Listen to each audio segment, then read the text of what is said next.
Sir আপনি কি ওই পাশেই থাকবেন নাকি প্রেসক্রিপশন টিমেই থাকবো। প্রেসক্রিপশন এর তাতে জব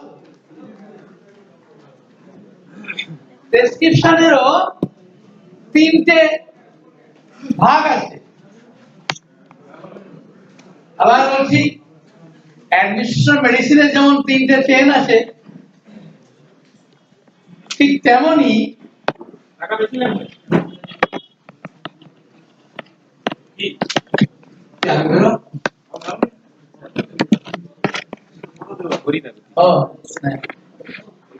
লাগবে আরে বেশি লাগে করে নিয়ে তোর কাছে নেই টাকা।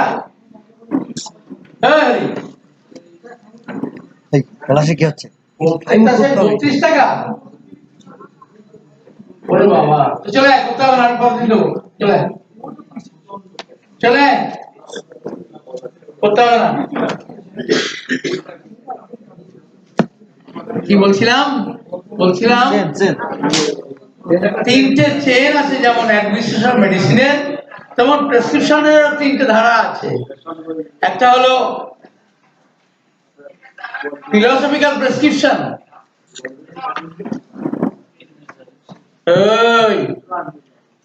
একটা হলো ফিলোসফিক্যাল প্রেসক্রিপশন মানে যেখানে ফিলোসফি মানে মনের দিকগুলি বা তার ভাবনাগুলি, মেন্টাল সিম্পটম নয়, কিন্তু তার মানসিক অবস্থা, তার মানসিক ভাবনা, তার সোসাইটির সঙ্গে তার অ্যাকশন রিয়াকশন, সে জীবন সম্পর্কে কি ভাবছে, এই ভাবনাগুলি ফুটে ওঠে জীবনের প্রথম দিন থেকে। ওই ছোট বাচ্চাও কিন্তু বলে দেয় ওর মধ্যে প্যাথোলজি বেশি না ফিলোসফি বেশি। আবার একটা কথা, ফিলোসফি কিন্তু অ্যাকচুয়ালি প্যাথোলজির মাধ্যমে, প্যাথোলজির জন্যই ফিলোসফি। কিরকম ব্যাপারটা ভাবো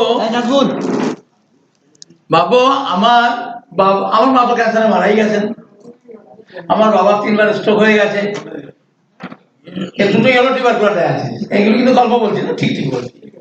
তাহলে আমার মধ্যে টিউবারকুলোসিস প্রিডমিনেন্ট হওয়ার কথা। এই ব্যাপারটা তাই আমি যখন অনেক ছোট ছিলাম, আমি যখন দেখছিলাম এই ঢেকিঘাটে একটা মহিলা তার সদ্যজাত বাচ্চা হসপিটাল থেকে ছেড়ে দিয়েছে 2 দিন পরে, কোথাও ঠাই নেই, একটা গোয়াল ঘরে বসে আছে কাঁপছে। তখনকার দিন, সেটা কোন সাল, সেটা 76 সাল, প্রচুর শীত পড়তো। তো দেখি এরকম কাঁপছে, মাটা বুকে জড়িয়ে নিয়ে বসে আছে, আমার গায়ে একটা পাতলা চাদর। আমারও খুব ভালো অবস্থা নয়, টিউশনি করি, তো আমার গায়ে চাদর ছিল, আমি কিছু না ভেবেই চাদরটা দিয়ে দিলাম। তার জন্য অনেক কথা শুনতে হলো বাড়িতে এসে, মানে এটা হচ্ছে মা হবে, বাবা নয়, মা হয়তো কিছু নাও বলতে পারতো, বাবাও তেমন কিছু বলতো না, কিন্তু মা বাড়ির লোকেরা বললো, খুব বকলো আমাকে। নিজে কি করবে ঠিক নেই, লোককে দিয়ে দিল, কিন্তু দিয়ে দিলাম। টিউবারকুলোসিস এটা একটা দোষ, ও নিজেরটা ভাবে না, আর ভাবে না বলেই টিউবারকুলোসিসের মানুষেরা ভীষণভাবে ভোগে এবং শেষ পর্যন্ত ক্যান্সার বা টিবিতে মরে যায়। আমার হয়তো তাই হতো যদি না আমি ঠিক মেডিসিনে পৌঁছতে পারতাম। তাহলে টিউবারকুলোসিস কোথা থেকে পেলাম? আমার বাবা মা থেকে পেলাম। কি করে?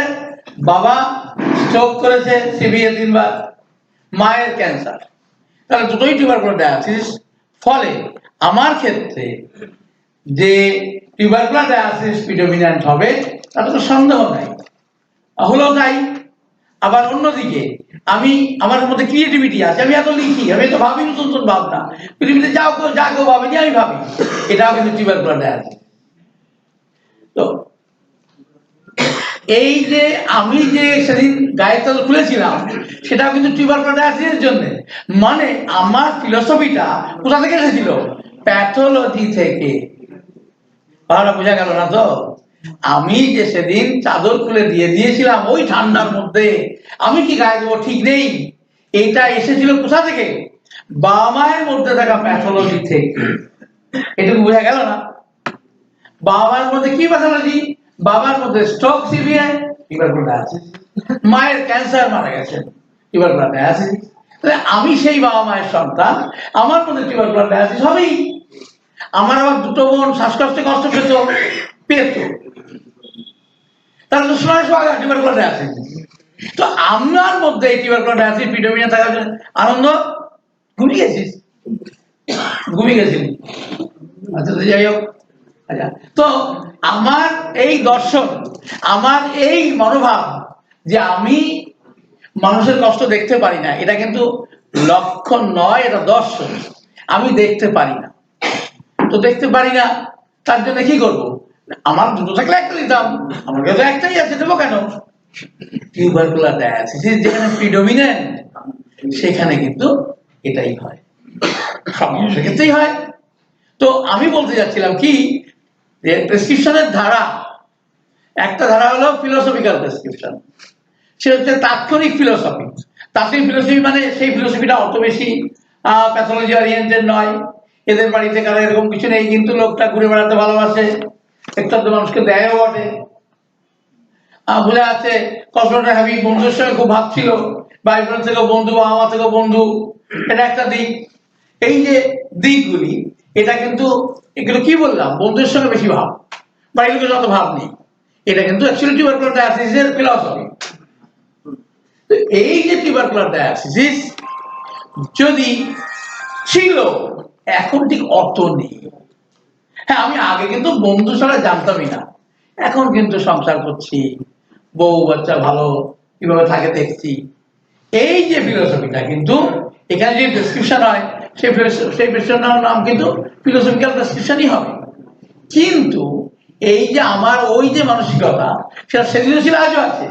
তাহলে কিন্তু যে প্রেসক্রিপশন হবে তাকে বলা হবে প্যাথোফিলোসফিক্যাল প্রেসক্রিপশন। প্যাথোফিলোসফিক্যাল প্রেসক্রিপশন মানে philosophy but controlled by strong or predominant pathology. ব্যাপারটা একটু বড় বড় কথা বলে, কিন্তু খুব সোজা, বেশি জটিল নয়। আবার বলছি সেদিনও আমার মধ্যে যে দার্শনিক মনোভাব কাজ করেছিল, আজ আমি বড় হয়েছি, বউ বাচ্চা নিয়ে ঘর করছি, সমাজের কিছু কাজ করছি আর করছি না, পরিবার নিয়ে চলছি, পরিবার ছেড়ে তো বাইরে চলে যায়নি, সন্ন্যাসী হয়ে চলে যায়নি, সাধু হয়ে হিমালয়ে যায়নি, কিন্তু আমার মধ্যে ওই দার্শনিক মনোভাবটা কিন্তু রয়ে গেছে। এই যে প্রেসক্রিপশন হবে, এটা কিন্তু প্যাথোফিলোসফিক্যাল প্রেসক্রিপশন, কারণ এর পিছনে দায়ী হলো স্ট্রং প্যাথোলজি। স্ট্রং প্যাথোলজি যেমন আমি আমার বাবা মা থেকে পেয়েছি। আমি সোজা করবার জন্য, আমি জানি ব্যাপারটা কঠিন, তার জন্যই আমি আমার জীবনের ঘটনাটা বললাম। হ্যাঁ, দুদিক থেকে পেয়ে গেছি। না, অ্যাডভান্স বলবো না, আমি স্ট্রং প্যাথোলজি বলবো। অ্যাডভান্স দেখো, সেখান থেকে আরো বেশি। এরকম আমার টিভির লক্ষণ দেখা দিয়েছে, ওই রকম ভাবে কাশছি, কেসে কেসে মনে হচ্ছে দমটা বেরিয়ে যাবে, তারপর রাতে রাতে জ্বর আসছে, পরীক্ষা ধরা পড়েনি, পরীক্ষায় কিছু ধরা পড়েনি, অ্যাডভান্স প্যাথোলজি বলতে পারি না। এটা এখনো মেন্টাল লেভেলেই রয়ে গেছে। যদি আমি প্রতিনিয়ত কাশছি, প্রতিনিয়ত জ্বর আসছে, মাঝে মধ্যে ধীরে ধীরে শুকিয়ে যাচ্ছি, এটা অ্যাডভান্স প্যাথোলজি। শুকিয়ে যাচ্ছি তো ধীরে ধীরে, ব্যাপারটা বোঝা গেল না? অ্যাডভান্স প্যাথোলজি আর স্ট্রং প্যাথোলজি দুটো করা অনেকটা একরকম লাগলেও ব্যাপারটা এইরকম। কিন্তু আবার দেখো, প্যাথোলজি, এই যে প্যাথোলজি তো আমি বারবার বলি, এই প্যাথোলজি কিন্তু অ্যাকচুয়ালি প্যাথোলজিক্যাল টেস্টের প্যাথোলজি নয়।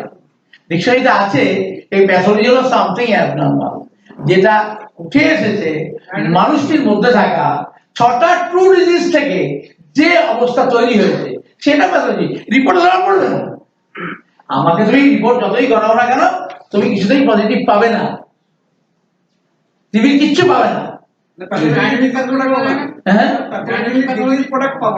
না, কিন্তু তবুও প্যাথোলজি, প্যাথোলজি আছে বলেই তো আমার ফিলোসফির দিকটা বেরিয়ে এসেছে।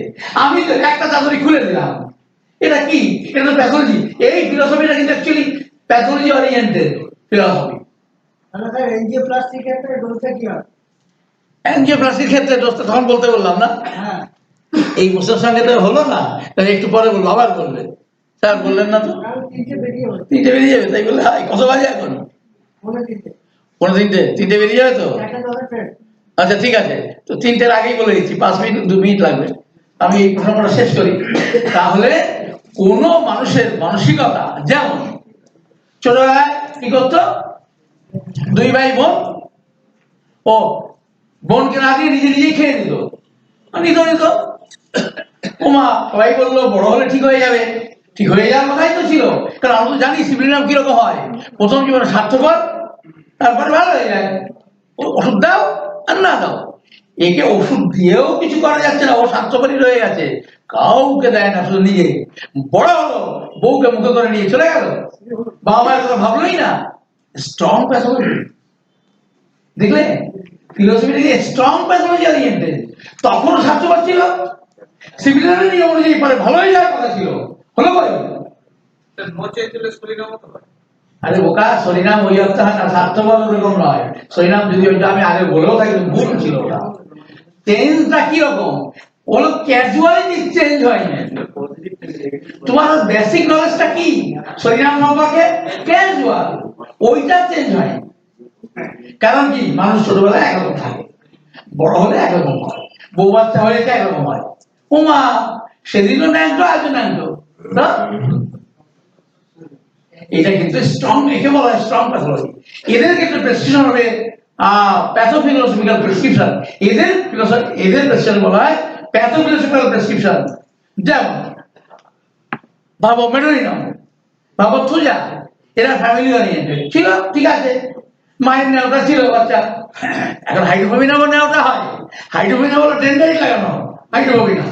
আর অন্যরা ওই যে তোমার ইয়ে কি বলে সাইকোলজি, মানে সুজা মেডোরিনাম, এরাও কিন্তু বাবা মায়ের নেওয়াটা হয়।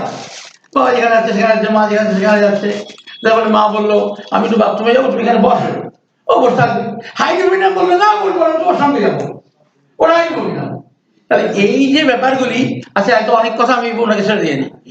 বাবার অ্যানজিওপ্লাস্টি হয়েছে, এটা হলো ভাইটাল অর্গানে, তার বাবার অ্যানজিওপ্লাস্টি হয়েছে, প্রোটেন্সি কি হবে জানতে চেয়েছে, আমি বললাম যে সবাই শুনবে তখন বলে দেবো। যেখানে ভাইটাল অর্গান মানে কি, ব্রেন, হার্ট, লিভার, কিডনি, এগুলো না থাকলে মানুষ বাঁচবে না। এই হাতটা এটা ফেলে দাও, ঠিক বেঁচে থাকবে, কিন্তু ওগুলো বাঁচবে না। ভাইটাল অর্গানে যদি কোনো প্যাথোলজি তৈরি হয়, সেক্ষেত্রে হায়ার পদ্ধতিতে যেতে গেলে 10বার ভাবতে হয়। কিন্তু একসময় কথাগুলি বলেছি ঠিকই, এবার কাহিনী শোনো বাস্তবটা। আসলে রুগী তো বড় গুরু। Liver cancer, multiple metastasis carcinoma. হ্যাঁ, কি হলো, তো ওই তো বলা ছিল সরিনাম 1-2 দিন, কার্বোহাইড্রেট 1-2 দিন, কার্বোহাইড্রেট 1-2 দিন, তোমরা ইউটিউবে শুনে নিয়ে এসো, এখনো বললাম তো দেওয়া যেতে পারে। কি হলো, যখন এই কেসটা হিক্কা শুরু হলো, বাচ্চা ফোন করছে ছেলে, মরে যাবে, কেন মরবে, ওষুধ দে না, তোকে যাচ্ছে না কার্বোহাইড্রেট বলে। বুঝো, মাল্টিপল মেটাস্টেসিক কার্সিনোমা মরবে আজ নয় কাল, তাকে বলা হলো কার্বোসিয়াম দাও। এই জন্য বললাম, আজ বললো কার বললো, দেখি না কি হয়, ও যাই যাবে, ব্যাস ভালো হয়ে গেল। রুগীটা মরে গেছে, কিন্তু কি করে মরেছে জানবে, মরেছে হচ্ছে ওকে ছেলে কারো কথা শুনে আয়ুর্বেদ খাইয়েছে, মুখ দিয়ে রক্ত উঠে মরে গেছে। আয়ুর্বেদ বলেছিল এটা কি জানো তো, তোমার বাবার পেটে টিউমার হয়েছিল তো, ওটা মুখ দিয়ে বেরিয়ে গেল, একটু পরে মরেছে। কথা হচ্ছে এই যে কথাগুলি আজকে আমি যেটা বললাম, আর কালকে যে সেটা ঠিক থাকবে ঠিক নেই, কারণ আমার গুরু হচ্ছে, আমি যখন তোমাদের গুরু, আমার গুরু আর রুগীরা। ওই তো মাল্টিপল মেটাস্টেসিক কার্সিনোমা, কার্বোসিয়াম তো দিব্যি রইল। তারপরে রিপিট করা হয়েছে অনেকবার, তারপরে অ্যানিমেলিটি যাওয়া হয়েছে, রুগী ভালোই ছিল। এর মধ্যে একটু বেশি ভালো করতে গিয়ে এবার তো বাপ পরে গিয়েছে, ওর জন্য বুঝতে পারছো আসলে গেছে তো, তার টাইম হয়েছিল, তাই কার্বোসিয়াম এসে লাগছিল, উপরওয়ালা দেখলো টাইম হয়ে গেছে, কি করবো, তো খাইয়েছিল। কিন্তু ব্যাপারটা কিন্তু এইরকম, দেখো কার্বোসিয়াম খাইয়েছি, কার্বোসিয়াম খাইয়েছি, রুগী দিব্যি ছিল। তাহলে এই যে আমি যে বলি যে হারমোনিয়াম দিতে নেই, অ্যাকচুয়ালি কথাটা কিন্তু এইরকম কংক্রিট কোনো আইডিয়া নয়। এই জন্য আমি বলেছি তোমরা আমাকে ব্লাইন্ডলি ফলো করবে না, you must follow me but with conscience. তোমার চেতনা দিয়ে, তোমার ভাবনা দিয়ে পথটাকে বোঝবার চেষ্টা করো। আর বলবে আর স্যার বলে দিলাম, বলে গেল, উনি সম্ভবত ঘুমিয়ে গেলেন, তাই না? ঘুমিয়ে গেছেন, কি বোঝা গেছে তো? এইবার কোনো সময় যদি এরকম অবস্থা হয়, যেমন হিক্কা উঠছে, যেমন মুখ দিয়ে গলা দিয়ে জল যাচ্ছে না, তো সিএম তো দিতেই হবে, তো কি হবে, উপরে যাবে যাবে, কিন্তু এখন তো কষ্ট হচ্ছে। তুমি এক প্রশ্ন রাখো, আমরা ডাক্তাররা কি জন্যে কদিন বাঁচবে রুগী, তার থেকে বড় কথা যে সমস্ত রুগীর সময় হয়ে গেছে, তবে তোমার আমার বেলা এখনো টাইম হয়নি, আমার হলেও তোমার হয়নি। তো রিস্ক নেওয়া যায়, কিন্তু ওনার কাছে রিস্ক নেওয়া যায় না, কিন্তু মানুষ তো কষ্ট পাচ্ছে, কষ্ট থেকে তো বাঁচাতে হবে, তাই জন্য হারমোনিয়াম দেওয়া চলবে। কেমন বোঝা গেছে কিনা? ব্যাস। তাহলে আমি যে কথা বলছিলাম, ফিলোসফির কথা বলছিলাম।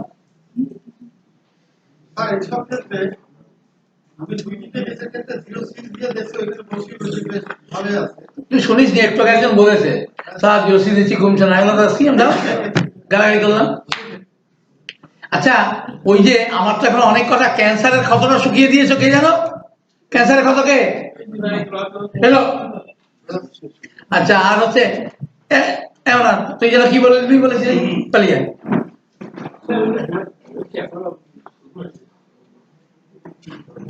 অনেকে চলে যাবে তো ওই জন্য বলে দিই, আয় চলে যাবে। শোনো কথা হচ্ছে হোমিওপ্যাথিতে অনেক কিছু হয়, কিন্তু এ তো 8টা ওষুধ, এতে আবার কি হয়? হোমিওপ্যাথিতে 8,000 ওষুধ আছে, অনেক কিছু হয়, কিন্তু কোনো বইতে কিছু হয় না। কথা হলো 8টা ওষুধে হয় যদি অ্যাডমিনিস্ট্রেশন, প্রসিডিউর অফ অ্যাডমিনিস্ট্রেশন ঠিকঠাক থাকে। মানে হলো যেহেতু ওষুধ 8টা, সেই জন্য এর প্রয়োগ অনেক অনেক বেশি জটিল।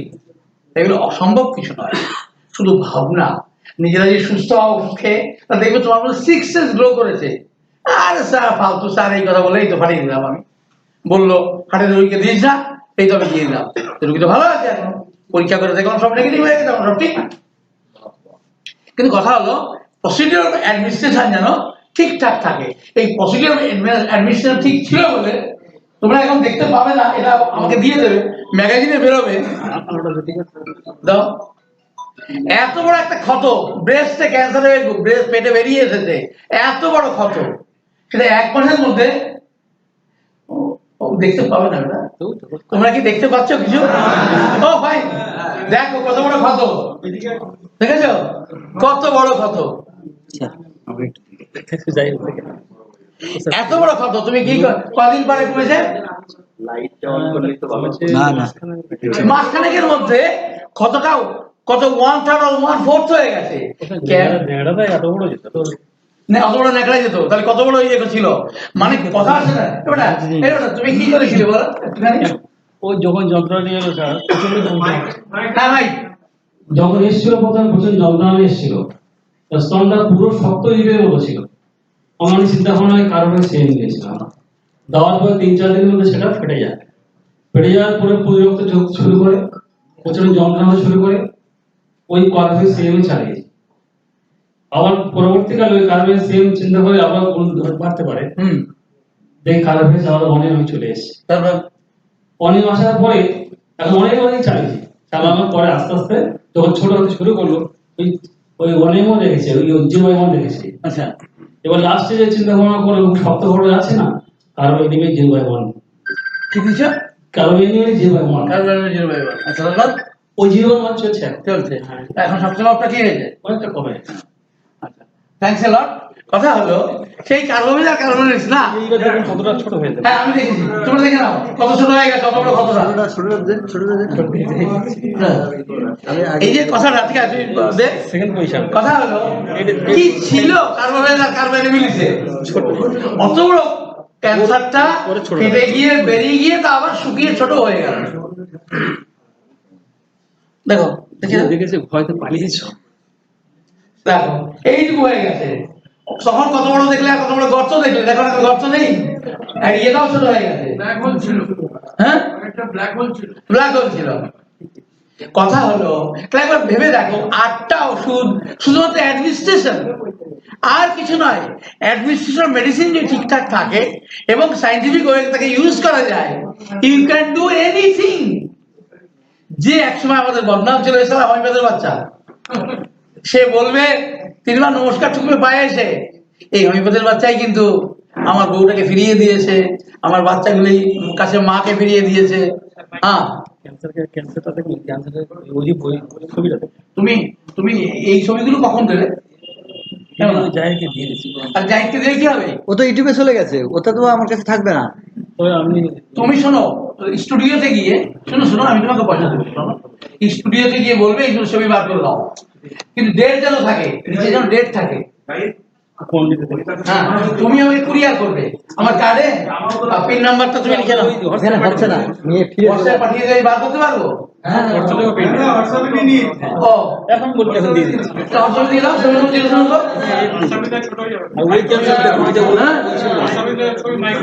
না মাইক্রোওয়েভ স্যার, হোয়াটসঅ্যাপে ভালো প্রিন্ট হবে না। এই ম্যাডাম শোনো, আর তুমি স্টুডিওতে যাবে, গিয়ে বলবে এই ছবিটা তুলে দাও।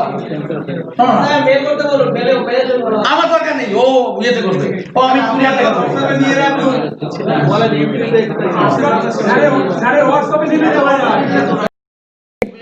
ভালো খবর নেই তো, ও একটা ব্লাড ক্যান্সার নিয়ে একটা জায়গায় পৌঁছে গেছে। শোনো ওর মুখে একটুখানি। নমস্কার, মানে পেশেন্টটা পূর্ব মেদিনীপুরের রামনগরের পেশেন্ট। ওর ব্লাড ক্যান্সার ধরা পড়ার পরে ওকে ভেলোর নিয়ে যায়, ভেলোরে গিয়ে ট্রিটমেন্ট চলে এবং ব্লাড বহুবার দিতে হয়। এমন কি লিখবে লিখেছে, অ্যাকিউট লিউকেমিয়া। অ্যাকাউন্ট লিখেছে, তারপর তো তারপরে ওরা নিয়ে এসে এনআরএস এ দেখা, এনআরএস থেকে বলে যে কিছু করার নেই, একদম মোটামুটি 25 কেজি ওজন হয়ে গেছে, 60 কেজি ওজন ছিল। আর এখন এক মাস মতো আমার স্যারের সাথে কথা বলে ট্রিটমেন্ট করা হয় এবং এখন ওকে বলে দিয়েছিল যে এক সপ্তাহ বেশি বাঁচবে না, আপনারা বাড়িতে নিয়ে যান, নিয়ে গিয়ে রাখুন। এখন এক মাস হচ্ছে। পেশেন্টের সিমটমের মধ্যে একদম ঘুম ছিল না, আর একটা গলার মধ্যে গ্ল্যান্ডের ইনভার্জেন্স ছিল, আর ওর গ্ল্যান্ড ওটা কমে গেছে, ঘুম হচ্ছে, এখন একটা সুস্থ আছে। লাস্ট ব্লাড দেওয়া হয়েছে একবার, ওজন বেড়েছে একটু, লাস্ট কত হয়েছে ওজন? লাস্ট 35 হয়েছে। 35, অনেকখানি, 25 থেকে 35, থ্যাংক ইউ। তুই আমাকে শোন, এই কি কারবে ওটা থাকবে সব, আমি বলছি না, তুই আমাকে ইয়ে করে দিবি, ওই স্টুডিওতে গিয়ে ফটোগুলো দিবি। হ্যাঁ, আমাকে সরাসরি দিয়ে দিবি। হ্যাঁ, তুই আমাকে দিয়ে করে দিবি, পয়সা আমি দিবি। এই যে কেসটা, এই যে 3টে কেস বলতে গেলে তো এগুলো তো আমি দেখেছি, কিন্তু এই ব্লাড ক্যান্সার একটা মানুষে বাঁচি, কথা হচ্ছে তখনকার আইডিয়া আমি তো অনেক আগে পেয়েছি, কিন্তু কেস আমি বলে দিয়েছি, কথা সেটা নয়। কি ভালো হয়েছে, কথা হলো যে ব্লাড ক্যান্সার রেসপন্স করতে 10 কেজি ওজন বেড়েছে। কদিন আগে?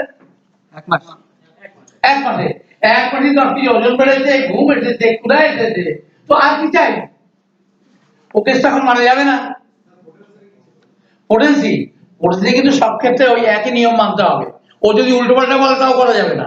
ফলে এক পথ সবার জন্য এক। এই কেসের জন্য কি পোটেন্সি, এইগুলো জানবার কোনো দরকারই নেই। কি ওষুধ দিয়েছে এটাও জানবার দরকার নেই। কথা হলো 8টা মেডিসিনে ক্যান্সার রোগী এইভাবে পরিবর্তন হয়ে যাচ্ছে, এটা জানাটা সব থেকে বড় কথা। কি দিয়ে 8টা মেডিসিন? এক সময় আমাকে ফোন করেছে আসাম থেকে, তো পাশে আরো সব ডাক্তাররা আছে, আমার সঙ্গে উনি কথা বলছে, ওরা বলছে এগুলো বুঝলো কি, এসব হয় নাকি?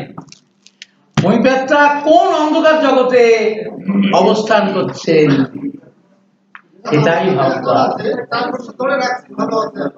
ঠিক আছে, রিপোর্ট দিয়ে কেসটা দে, সবগুলো দিয়ে, ফটো দিয়ে।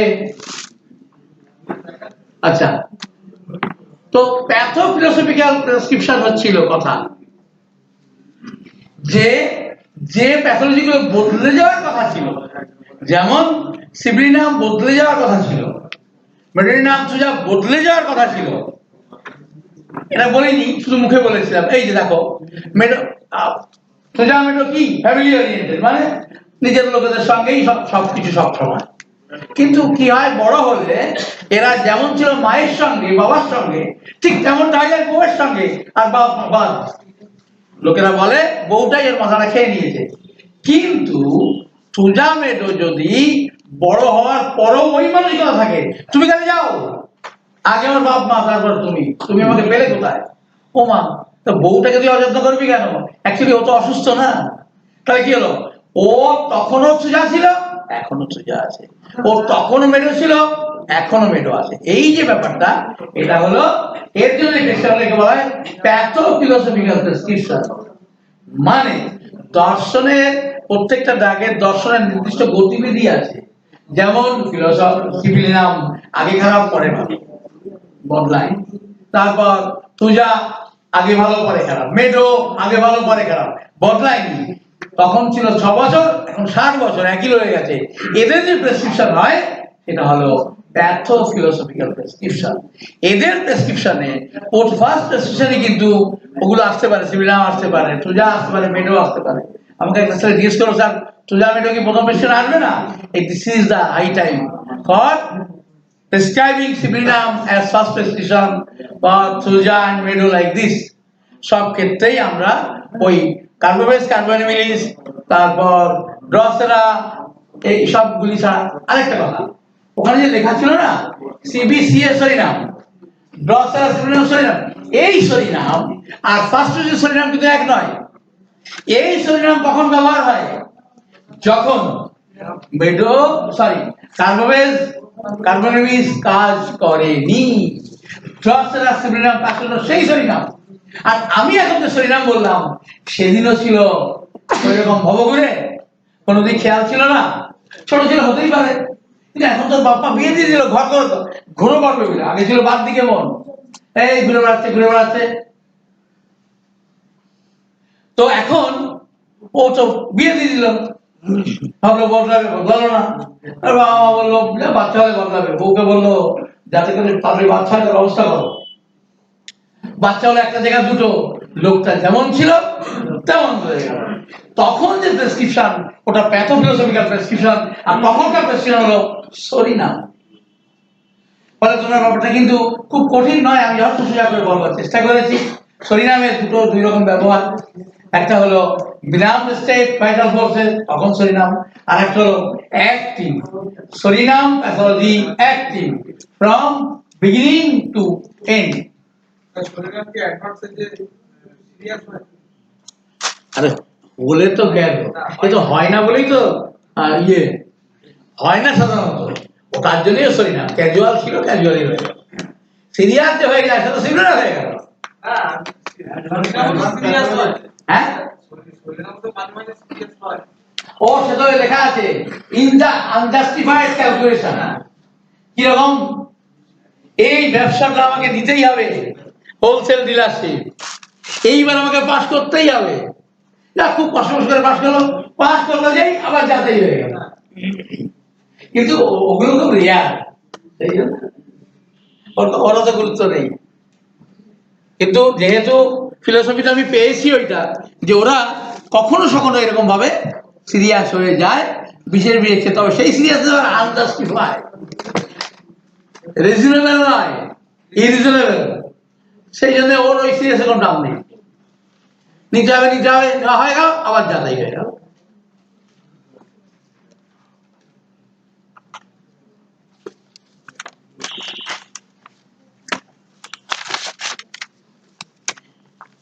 আচ্ছা, এবার হচ্ছে সেইটা, ওটা খুব গুরুত্বপূর্ণ, জানো কেন?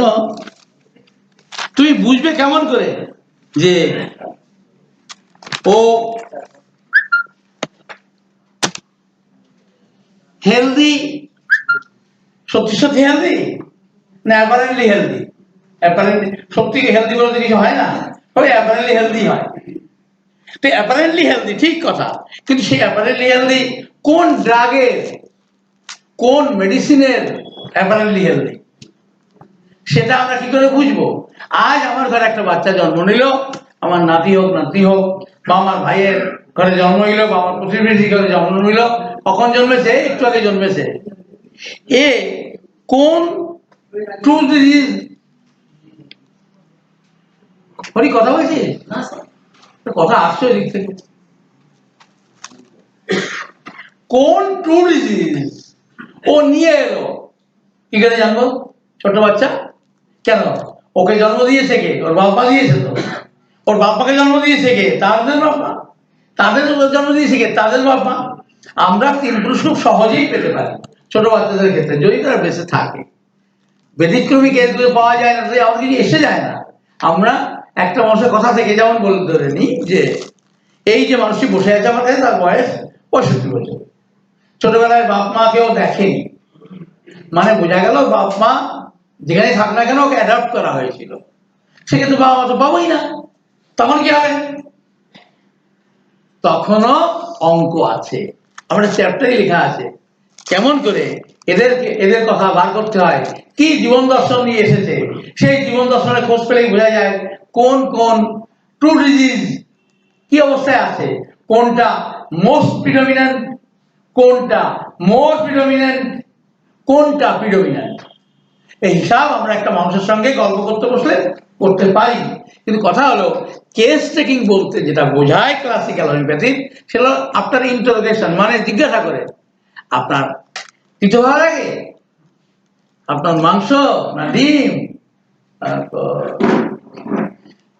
রেগে গেলে কি, সরি আপনার রাগ কেমন, এগুলো আনসাইন্টিফিক কোশ্চেন। এটা রিয়েল হোমিওপ্যাথি কি জিজ্ঞেস করতে হয়, ছোটবেলায় রেগে গেলে আপনি কি করতেন, ওই লোকটার কেউ নেই বেঁচে, সবাই মারা গেছে, দেখেও নিবা আমাকে, হয়ে গেছে, দেখেনি তো লাগেনি, তাহলে কি এসে যায়, আমার সামনে বসে তো আছে, চিনিয়ে বসে আছে, ওর পূর্বপুরুষের দেওয়া জিন ক্রোমোজোম নিয়ে আমার সামনে বসে আছে, ফলে সেগুলো তো চুপ থাকবে না, সে তো পাওয়া যাবেই, সে তো বের হবে, এই লোকটা ঘুমিয়ে গেছে, এই চুপ করো, ওই রকম। আচ্ছা, লোকে জোর করে টুপি পরায়, আর তুই নিজেই টুপি পরে বসে আছে এই গরমের মধ্যে,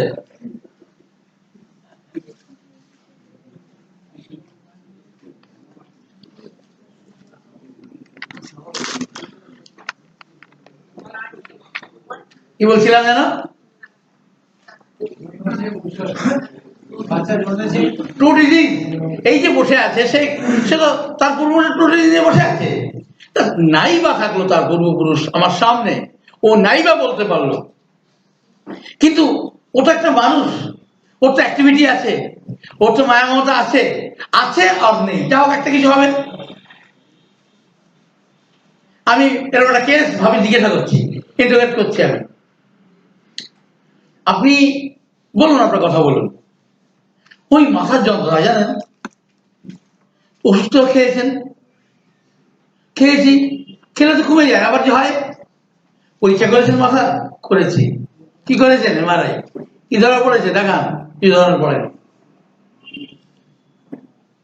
আচ্ছা কি আছে আপনার, আছে সব আছে, সব মানে এই বউ বাচ্চা আছে, ছেলেদের বিয়ে দিয়েছি নাতিপুতি হয়েছে, মেয়ের বিয়ে দিয়েছি নাতিপুতি হয়েছে, আপনার বাবা মা কেউ আমি তাদের দেখিনি, ও আচ্ছা আপনার ছেলেরা পড়াশোনা করেছে, করেছে, তোদের পড়াশোনা কে দেখতো, আপনি না আপনার স্ত্রী,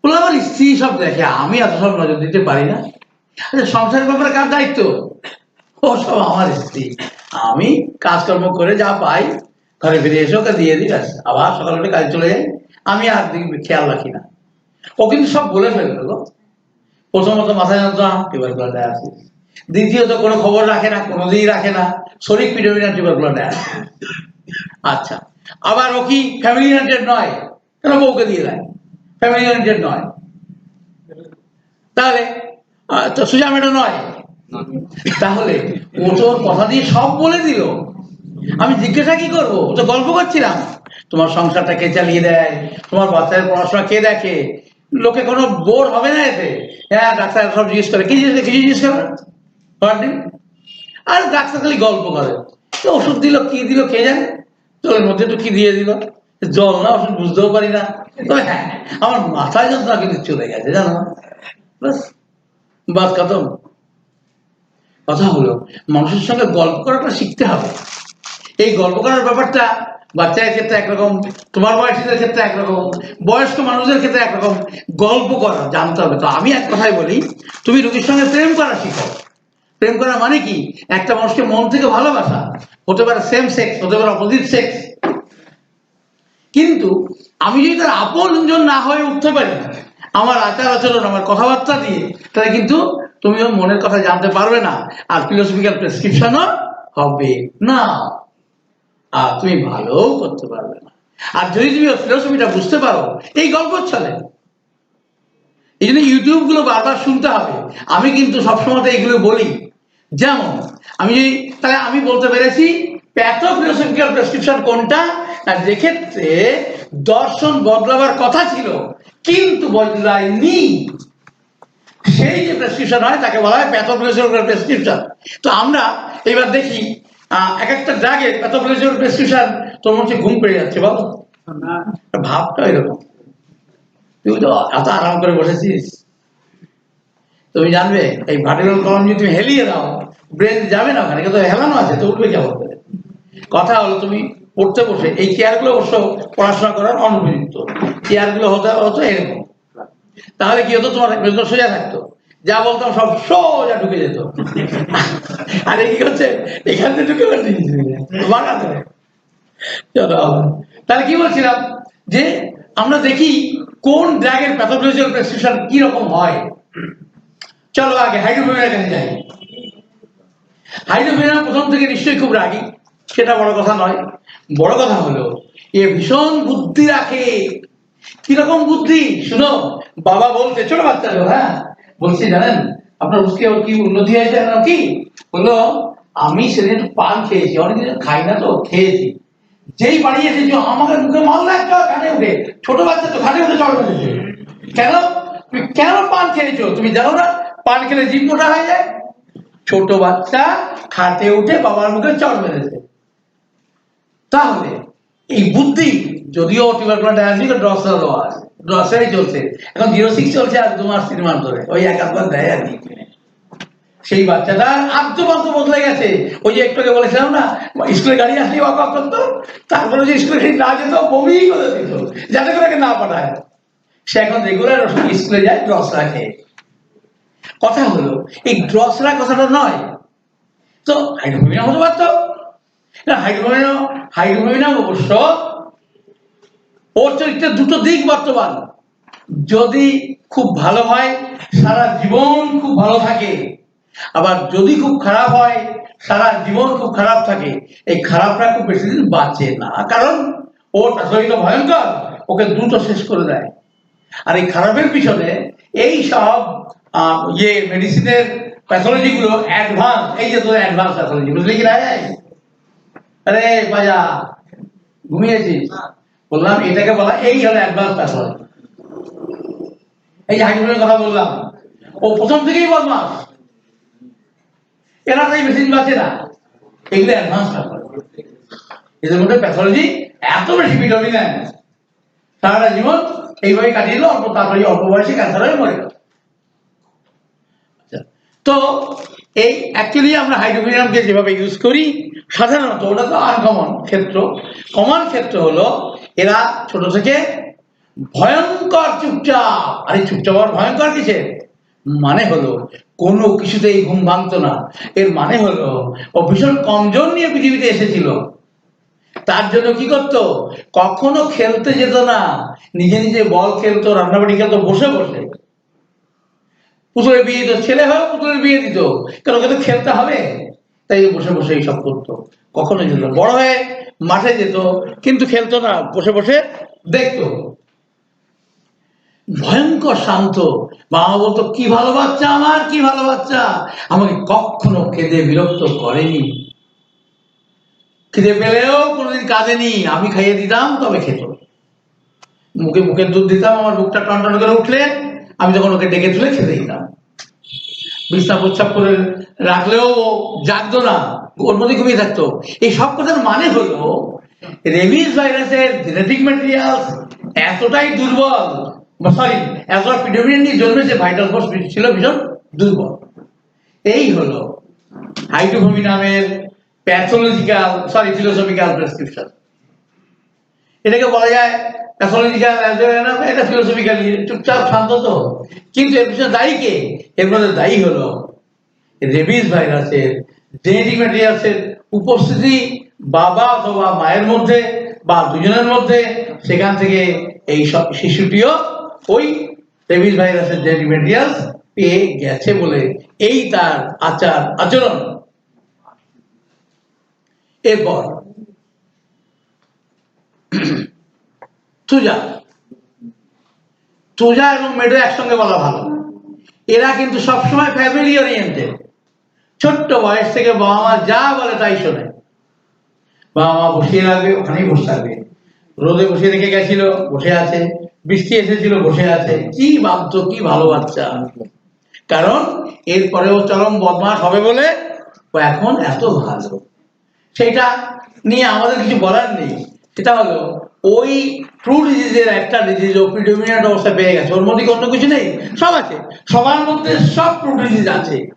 কিন্তু প্রকৃতির নিয়ম হলো এক পাড়ায় 10টা মস্তান থাকতে পারে, কিন্তু একজন থাকবে সব থেকে শক্তিশালী, বাকিরা ওর কথা মতো চলবে, অপেক্ষা করবে কবে ওকে মারা যায় বা কবে ও মরে। ও মরে যাওয়ার পর আর একজন বলবে এবার আমি পাড়ার দাদা। দুইজন কখনো এক পাড়ায় বড় মস্তান থাকবে না। তাই তোমাকে বুদ্ধি দিয়ে ঠিক করতে হবে তোমার পাড়ায় বড় মস্তানের নাম কি। সে কি সাইকোটিক মায়াজম, সে কি সিরোটিক মায়াজম, সে কি পোস্ট অফিস সিনড্রোম, সে কি পোস্ট অফ সিনড্রোম, এগুলি কিন্তু গল্পচ্ছলে জানতে হবে তোমার পাড়ায় বড় মস্তানের নাম কি। ফলে এইটা শুধুমাত্র অ্যানালিটিক্যাল ক্যাপাসিটি যদি তোমার মধ্যে থাকে, মানে তুমি যদি ওষুধকে দিয়ে সুস্থ করো, তাহলে তোমার মধ্যে এই 6 সেন্স জেগে উঠবে, তখন তুমি আমার ভুল বার করতে পারবে। স্যার ঠিক আছে যা।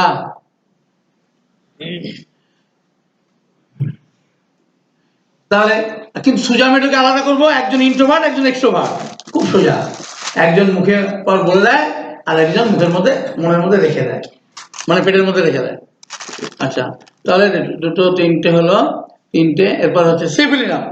সিফিলিনাম আমাদের কাছে কিভাবে ধরা যায়, কি গল্প চলে। একটা তো বলেছিলাম সারাটা জীবনে একভাবে রয়ে গেল, প্যাথোলজিক্যাল প্রেসক্রিপশন, ফার্স্ট প্রেসক্রিপশন। এছাড়া সিফিলিনামের জীবন দর্শন, প্রথম জীবনে সব রকম দোষ থাকে, আমার লেখার মধ্যে আছে, তোমরা পড়ে দেখবে, শুনেওছ ইউটিউবে। কিন্তু যখন রুগী দেখতে বলবে তখন কিন্তু এগুলো মাথায় কাজ করবে না, কারণ তোমার 6 সেন্স ঠিকঠাক নেই। অথবা আমার কথাটা মেনেই দিয়েছে, রুগী মরে গেল, বলে আরে সারা পাগল কথা বললো মরে গেল, যা বললো তাই করলাম মরে গেল। আমার পর দোষ দেওয়ার আগে আমার কথাগুলি তোমার রোগীর ক্ষেত্রে খাটবে কিনা সেটা তাকে তোমাকে বুঝতে হবে। তোমাদের ক্ষেত্রে 6টা মস্তান নিয়ে ঘর করা, তুমি যে পাড়ায় থাকো সে পাড়ায় 6টা মস্তান থাকে, কিন্তু কোন মস্তান বেশি এফেক্টিভ, কোন মস্তান বেশি পাওয়ারফুল সেটা তো বুঝতে হবে। ঠিক এই সঙ্গেই যদি বলি আমি যে আগুন নিয়ে আমি এসেছি, দেখো আগুন কত রকম হয়। পেট্রোলের আগুন ভয়ঙ্কর, গ্যাসের আগুন আরো ভয়ঙ্কর, তুষের আগুন অত নয়, কাঠের আগুন অত নয়। তাহলে একটা একটা আগুন হতেই পারে, কিন্তু সব আগুনের চরিত্র কিন্তু এক নয়। আমি ধরে নেবো আমি যে আগুন নিয়ে খেলা করি সে কিন্তু 6 ধরনের আগুন নিয়ে খেলা করি।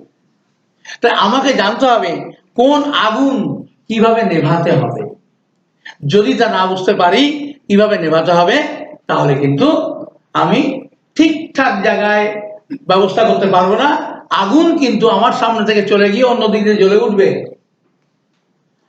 যারা অভিজ্ঞ ফায়ার ব্রিগেডে কাজ করেন তাদের বুদ্ধি নেওয়া হয় এক্ষেত্রে, কারণ অনেক জায়গায় শুনবে আগুন নেভাতে গিয়ে ফায়ার ব্রিগেডের কর্মী মারা গেছে, পুড়ে গেছে, জ্বলে গেছে, কারণ তার বুদ্ধি ছিল না কিভাবে সে এই আগুনটাকে ট্যাকেল করবে। ঠিক আমাদের ক্ষেত্রেও তাই। ডাক্তারবাবু যদি অভিজ্ঞ বা অভিজ্ঞ বলবো না আমি এই কথা, ঠিকমতো পড়াশোনা না হয়, ঠিকমতো বিচার শক্তি তার মধ্যে না জন্মে, মানে সে নিজেকে সুস্থ করতে না পারে, তাহলে তুমি আগুন বুঝতে পারবে না। সামনে আগুনটা দেখে ওই নিভিয়ে দিয়ে জল দিয়ে ছিটিয়ে দিয়ে যা করে চলে আসবে, পরে পরে রাতে আবার আগুনটা উদয় করে জ্বলে উঠে বাকি অংশটা পুড়িয়ে দেবে। আর এই আগুন কিন্তু আমি বলেছি একটু আগে, সবাই শোনেনি হয়তো, এই আগুন আমার মধ্যে জ্বলছে, সবার মধ্যে আগুন জ্বলছে। আমরা এখানে যত লোক আছি, পৃথিবীতে যত কোটি মানুষ, সবার মধ্যে আগুন জ্বলছে। কেন জ্বলবে? কারণ আমি একদিন সৃষ্টি হয়েছিলাম, আমি একদিন ধ্বংস হব, এটাই প্রকৃতির নিয়ম। সৃষ্টি এবং ধ্বংস একই সঙ্গে প্রত্যেকটা মানুষের মধ্যে মায়ের পেটে জাইগোটের মধ্যে অবস্থান করে। এখানে আগুনের প্রতীক হলো ডিজিজ ফোর্স, আর শান্তির প্রতীক হলো ভাইটাল ফোর্স। আগুন যদি মায়ের পেটেই জ্বলে ওঠে, যেমন ধরো অ্যাকিউট লিম্ফয়েড লিউকেমিয়া নিয়ে বাচ্চা জন্মেছে, বাস মরে যাবে কমাসের মধ্যে। ডায়াবেটিস মায়ের পেট থেকে নিয়ে জন্মেছে, আমার রিয়েল ফ্যামিলির ক্ষেত্রে খাটে না, কিন্তু অন্যদের ক্ষেত্রে কি বলবে, বলবে এই বাচ্চা বাঁচে না, এ ওষুধ দিয়ে কোনো লাভ নেই, মায়ের পেট থেকে নিয়ে এসেছে। কিন্তু এ তো আগুন, এ তো অন্য কিছু নয় না। যে আগুন জ্বলেছিল মায়ের পেটে থাকাকালীন আরো কি ঘটনা ঘটেছিল, বা মায়ের পেটে আসবার আগে মায়ের কি ঘটনা ঘটেছিল, সেই ঘটনার পরিপ্রেক্ষিতে ওর মধ্যে মায়ের পেট থেকে আগুন জ্বলতে শুরু করেছে। এমন আগুন জ্বলাতে শুরু করলো, মায়ের পেটের বাইরে এসেও সে আগুন আর নেভানো গেল না, বাচ্চা মারা গেল। তাকে কেমো দেওয়া হয়েছিল, বোন ম্যারো টেস্ট করে সব কাজই করা হয়েছিল, কিন্তু বাচ্চা বাঁচেনি। সবাই বললো ওপরওয়ালা নিয়ে নিয়েছে, নিয়ে নিয়েছে। কিন্তু যদি ফিলোসফিক্যালের ব্যাখ্যা করা হয় তাহলে কিন্তু ব্যাপারটা এই দাঁড়ায়, এরকম আগুন নিয়ে আমরা অনেকেই জন্মাই, কিন্তু কি হবে, মা যখন অসুস্থ অবস্থায়, এই সব বাচ্চারা যখন মায়ের পেটে থাকে, এই যে অ্যাকিউট লিভার লিউকেমিয়া বললাম, মাইলার লিউকেমিয়া, এরা যখন মায়ের পেটে থাকে, মা ভীষণ অসুস্থ থাকে। আর এই অসুস্থ অবস্থায় ডাক্তারের কাছে গেলে ডাক্তারবাবু কি করবে, কি হচ্ছে, জ্বর হচ্ছে বারবার, ওষুধ দিয়ে দিল। কি হচ্ছে, কাশি হচ্ছে বারবার, দিয়ে দিল। কোমর ব্যথা হচ্ছে খুব, ওষুধ দিয়ে দিল। এই যে ঘটনাগুলি, এইগুলি কিন্তু অ্যাকচুয়ালি আগুনটাকে তীব্র থেকে তীব্রতর, তীব্রতর থেকে তীব্রতম করে দেয়, সবাই জ্বলে পড়ে শেষ হয়ে যায়। সেই আগুনের চরিত্র বুঝতে হবে। এবং মা, এই বাচ্চা, পেটের বাচ্চাকে চিকিৎসা করবার সব থেকে ভালো সময় হলো মায়ের পেটে যখন ও। আর সব মানুষকে একটা ভুল ধারণা দেওয়া আছে, পেটে বাচ্চা ওষুধ খেতে হবে। মজাটা শুনো, কি মায়েদের পেটে যখন বাচ্চা আসে, যত অসুখ থাকে তার মধ্যে চাপা, ওই সময় সব বেরিয়ে পড়ে। এবং তখনই সময় মাকে এই ওষুধ দিয়ে হোমিওপ্যাথি দিয়ে, তুমি দেখবে এটা লেখা আছে, মরফিন দিয়ে ব্যথা সারানো হয়। কে নিজে লিখছেন, এটা কি হোমিওপ্যাথি? জিজ্ঞাসা চিহ্ন দেওয়া, পেজ নাম্বারটা এখনই মনে পড়ছে না। মরফিন দিয়ে ব্যথা সারালে, এটা দিয়ে ওই সারালে, আর্সেনিক দিয়ে এই করলে, ওই করলে, চেক করলে। আর্সেনিকের মতো তীব্র ড্রাগ, এখন মতো তীব্র ড্রাগ, হোমিওপ্যাথ ডাক্তারবাবুরা respected, with due respect homeopath ডাক্তারবাবু, যে তারা কেমন করে ব্যবহার করে, লক্ষণ পেয়ে গেছে আর দিয়ে দেয়। অ্যালোপ্যাথদের যতই খারাপ বলি না কেন, ওদের কিন্তু ফার্মাকোলজি পড়তে হয়, যেখানে লেখা আছে তোমার এই ওষুধের কি কি খারাপ দিক। আমাদেরও ওষুধের কথা বিভিন্ন বইতে লেখা আছে, কিন্তু ডাক্তার সেগুলি পড়েনি না, লক্ষণ মিলেছে দিয়ে দেয়। আর যার ফলে কি হয়, মায়ের পেটে থাকতেই আগুন দাউ দাউ করে জ্বলে ওঠে, আর বাচ্চা জন্মবার পর ধরা পড়ে অ্যাকিউট মাইলয়েড লিউকেমিয়া, বাচ্চা বাঁচবে না। আর কি জুভেনাইল ডায়াবেটিস, মায়ের পেট থেকে কোনো চিকিৎসা নেই, ও মারা যাবে। এই সব কথাগুলি কিন্তু আমাদের ডাক্তারবাবুদের তৈরি, ওটা হওয়ার কথা ছিল না, ডাক্তারবাবুরা বানিয়ে দিয়েছে। আমার লেখার মধ্যে আছে, আমি মাকে হাইড্রোফোনিয়াম কখন দেবো, কি অবস্থায় দেবো,